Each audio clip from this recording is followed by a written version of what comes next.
परम पूज्य सोना रिम्पोचे की दूरदर्शी सोच और प्रयासों से, परम पावन दलाई लामा के आशीर्वाद से भारत के टेलीविजन इतिहास में पहली बार शुरू हुआ है एक टेलीविजन कार्यक्रम जो समर्पित है भगवान बुद्ध के दर्शन, ज्ञान और बौद्ध परंपराओं को।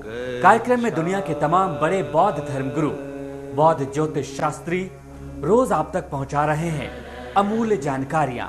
सबसे पहले देखिए बौद्ध धर्म से जुड़ी महत्वपूर्ण जानकारियां। परम पूजनीय 13वें सोना रिम्पोचे के कठिन प्रयासों से, परम पावन दलाई लामा के आशीर्वाद से भारत के टेलीविजन के इतिहास में पहली बार शुरू हुआ है एक कार्यक्रम जो पूरी तरह समर्पित है भगवान बुद्ध के ज्ञान, दर्शन और बौद्ध धर्म को। हम आपको बता दें, हर साल दार्जिलिंग में all India Tamang Buddhist association की ओर से कई कार्यक्रम आयोजित किए जाते हैं, जिसमें द 13 सोना रिम्पोचे दार्जिलिंग और आसपास के इलाकों के लोगों को बुद्ध ज्ञान से परिचय कराते हैं। इन कार्यक्रमों के दौरान परम पूजनीय द 13 सोना रिम्पोचे दार्जिलिंग के अलग अलग गांवों में जाकर लोगों की मदद करते हैं। परम पूजनीय द 13 सोना रिम्पोचे सिर्फ मदद ही नहीं बल्कि ग्रामीण इलाके के लोगों को धर्म का सही अर्थ भी समझाते हैं। आज से हम आपको दिखाएंगे दार्जिलिंग में आयोजित all India Tamang Buddhist association की ओर से आयोजित सांस्कृतिक कार्यक्रमों की झलकियां। कार्यक्रम प्रस्तुत कर रहे इन कलाकारों ने कड़ी मेहनत करके महीनों से इस कार्यक्रम के लिए तैयारियां की हैं। तो आइए देखते हैं कार्यक्रमों की मुख्य झलकियां।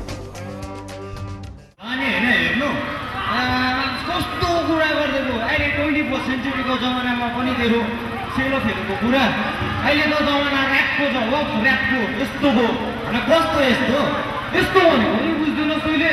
ल मजाले सुने अब ल, आमाले भन्ने गर्छ मलाई छोडे, भन्नुपर्दा मेरो नाम बुद्ध खोले, बिहान उठे खाने गर्छु 2 ताल खोले, भिडियोहरू मसिया छ मैले बोले भब नभन्नु त्यो राम्रै झाँक्री फरालेको जस्तो कस्तो रोटी गरेको झाँक्री फलाएको जस्तो रे। तर पनि कसो एउटा मजाको कुरा छ क्या। अरे भन्न भनेको भाइ तेरो कस्तो कुरा छ? अब यसले हिपहप भनेर चाहिँ मलाई औरै खुसी लाग्ने, मेरो बनाएको यत्रो यो। तर पनि कसो एउटा क्या मजाको कुरा छ, सुन्न भन्न भन त। ए हुनु त अब हेर्दा हिपहप छु होइन, ह्यान्डसम पनि छु, अलिअलि पढेको पनि छु अब होइन, तर मेरो त्यस्तै नाम पनि त्यस्तो हुनु पर्यो। अरे तेरो नाम हेर कति राम्रो छ, उसले हाम्रो बाजे बराजुदेखि चलिआएको नाम त्यस्तै त हुन्छ अन्त। बुद्ध बिर्कोले अहिलेको जमानामा यस्तो राम्री राम्री पिँढीहरूलाई मैले मेरो नाम चाहिँ बुद्ध बिर्को नै भनेको कसरी भन्नु भन्छ भन्न भन त भयो। मैले एउटा मजाको नाम सोचेको छु क्या।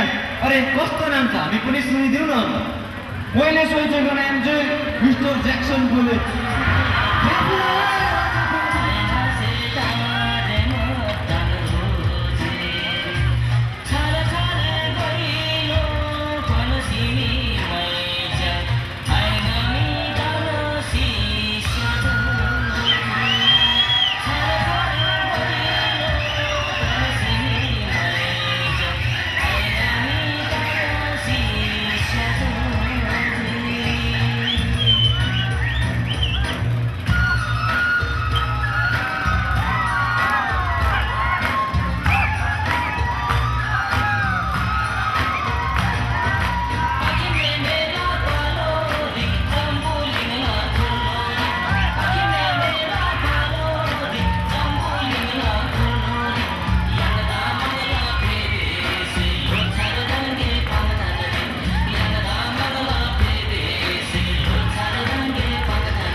कैसे दूर हो आपके जीवन की मुश्किलें, कैसे सवरे आपका करियर, कैसे सफल हो आपका हर काम, क्या कहते हैं आपकी किस्मत के सितारे।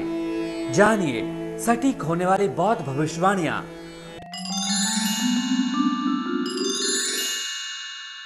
Namaste and Tashi Dilek. My name is Tenzin Yankee. I'm Tibetan astrologer from Minzikhang, Dharamshala. I'm here to give daily prediction for the month of November, December and January. 9th November, Tuesday, 4th day of the 10th lunar month. Elemental combination is earth fire. Inauspicious combination. Such elements has burning energy to generate suffering.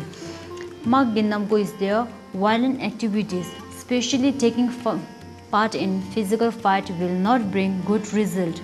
BT starts moving from 4:12 p.m. to 4:12 a.m.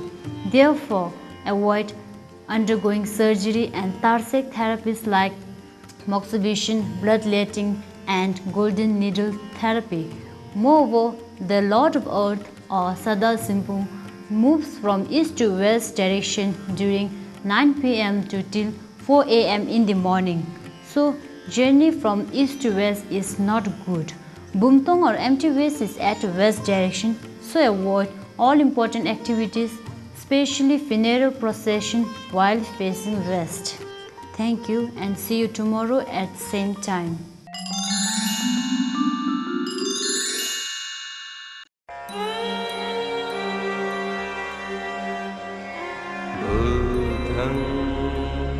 शरणं गच्छामि। क्या है भगवान बुद्ध का दर्शन? बौद्ध धर्म का गूढ़ ज्ञान। कैसे मिले दुख से मुक्ति, कैसे पाएं बुद्धत्व, क्या है धम्मम, क्या है संगम। ये कार्यक्रम आपको रोज दे रहा है ऐसे तमाम सवालों के जवाब। आज बौद्ध धर्म के प्रकांड विद्वान से जानिए भगवान बुद्ध का दर्शन और बौद्ध धर्म का सही ज्ञान।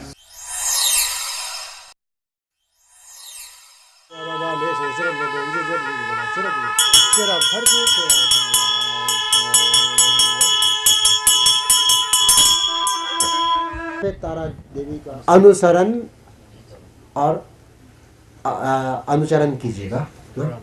दोरण या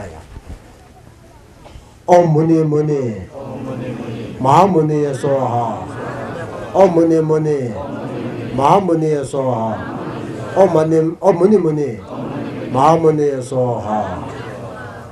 ऐसा करो ओम। अब तारा देवी का सफेद तारा का वो भी आयु का साथ तो तारे तुरे मामा आयु पुणे जना पुटम गुरु सोहा आयु पुणे जना पुटम गुरु सोहा। ओम तारे तुरे मामा आयु। हाँ यार देखो, इसलिए भगवान बुद्ध कहते हैं कि अनित्य में आ रहा है। जब मिलते हैं तो परिवर्तन होता है। तो अभी मैं अंत में एक शब्द आपको कह करके जाना चाहता हूँ, क्योंकि ऐसा ना हो और अरुणाचल प्रदेश इतने दूर से आए, सोना रिम्पोचे आए थे, यहाँ प्रवचन किया, वांग किया, हाँ कुछ खाने के लिए मिला, थोड़ा सा प्रसाद खाया पिया, खत्म हो गया। ऐसा नहीं होना चाहिए, क्योंकि कुछ मीनिंग होना चाहिए, मीनिंगफुल होना चाहिए, कुछ अर्थ निकलना है। तो आप क्या अर्थ निकालेंगे? इसलिए मैं संक्षेप में एक बात आपके सामने में रख के जाना चाहता हूँ। कम से कम एक वर्ड को याद कीजिएगा, एक बात को हमेशा याद रखें। वो मैं कह रहा हूँ अभी अनित्य, परिवर्तन। आप जीवन परिवर्तन के साथ ही जीना है, तो परिवर्तन को एक्सेप्ट करने का क्षमता रखो। परिवर्तन को मतलब एक्सेप्ट मानना ना, हाँ स्वीकार, हाँ परिवर्तन को स्वीकार करने का मन में ताकत बना कर रखो। जब परिवर्तन का स्वीकार करने का क्षमता आप रखेंगे तो बहुत सारे दुखों से आप अपने आप मुक्त हो जाएगा। तो इसीलिए मैं एक बात आपको कह करके जाना चाहता हूँ, कम से कम ये याद रखिए, क्योंकि हम परिवर्तन को जब स्वीकार नहीं करते हैं ना, तब अपने आप को बहुत परेशान होता है।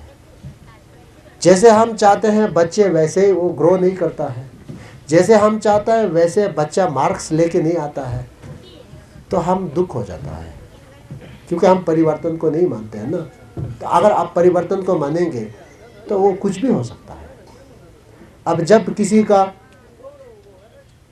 कहीं जैसे कि घटना घटे, तो फिर वो हम एक्सेप्ट नहीं कर पाते, तो दुख में फंस जाता है।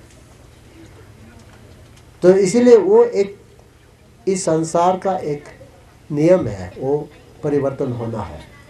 कभी आपको अच्छे भी होंगे, कभी थोड़ा बुराई भी होगा, कभी आपको कठिनाई भी होंगे, तो उसको एक अनित्य के रूप में आपको एक्सेप्ट करना है।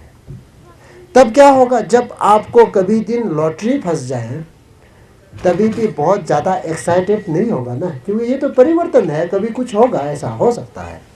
अब जब वो परिवर्तन चीज़ को आपको क्या कहेंगे, अनित्य, ऐसा हो सकता है, अगर ऐसा आप ना माने तो आप तो सोचिएगा अब तो मैं बहुत कुछ हो गया, तो आप चढ़ जाएगा, जमीन में आप नहीं उतरेंगे। अब जब कहीं पेरेंट्स घटना हो गई, कोई बच्चे पुत्र पुत्री कहीं घटना हो करके कुछ घटना घटे, तो फिर आप परिवर्तन को जब मानेंगे तो इतना आपको दुख नहीं होगा ना, क्योंकि ऐसा तो हो सकता है। तो अपने कार्य में काम काज में भी ऐसा हो सकता है, कभी आपको अच्छा रिजल्ट मिल सकता है, कभी कम रिजल्ट मिल सकता है, कभी रिजल्ट नहीं भी मिल सकता। तो ये सब एक परिवर्तन का नतीजा है। तो इसीलिए एक बात सिर्फ आप याद रखो, बस अनित्य, परिवर्तन हम भी कभी भी जा सकता है, इतना सोच लो। अबे आज हम लोग सब मिले हैं, क्या पता है कल इनमें से कितने लोग जीवित रहेगा, किसी का गारंटी नहीं है ना, कभी भी जा सकता है, कभी भी वक्त पे। हमने प्लान बनाया कल यहाँ जाएगा, परसों वहाँ जाएगा, लेकिन मुझे भी कोई गारंटी नहीं है हम रास्ते में क्या हो जाएगा, ये एक क्षण की बात है। तो इसलिए इस पर थोड़ा सा ध्यान रखो और याद रखो, उसको याद रखते हुए जीवन की यात्रा को आगे बढ़ाइए।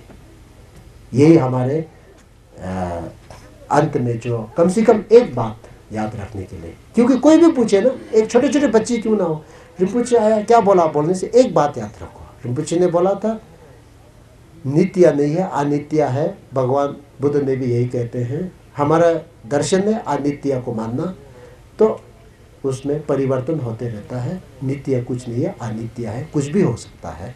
तो उसको हम एक्सेप्ट करना चाहिए, उसको हम क्या बोला, स्वीकार करना चाहिए। उस स्वीकार करने का शक्ति को आप बनाए रखिए। बहुत बहुत धन्यवाद। तुझे